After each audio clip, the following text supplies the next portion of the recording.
চাচা আমাদের ভাড়াটা। তোমরা খাওয়া দাওয়া করে তারপরে যাবে? না চাচা, খাওয়া দাওয়া করবো না, আমাদের বাড়ি অনেক দূর, লেট হয়ে যাবে। কোথায় বাড়ি তোমাদের? সন্ন্যাসী ডাঙ্গা। সে তো অনেক দূর। হ্যাঁ আচ্ছা ঠিক আছে, আসি তাহলে, চ। চাচা চাচা, সালমাকে বাড়িতে কোথাও খুঁজে পাওয়া যাচ্ছে না, ও মনে হয় অন্য কোনো ছেলের সাথে পালিয়ে গেছে। কি বলছিস তুই? হ্যাঁ আমি ঠিকই বলছি। চ চ চ।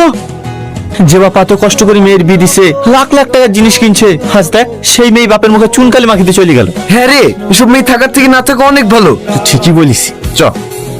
মা মা, বাইরে আসো। হ্যাঁ আসছি। তুই তিরপলটা গোছা, ঠিক আছে? টনি টনি, কি রে, কি হলো? গাড়িতে একটা মেয়ে। কে তুমি? ও বুঝতে পারছি, তার মানে একটু আগে আমার যে বাড়িতে সামাল নামিয়ে আসলাম না, তুমি কি সেই বাড়ির মেয়ে?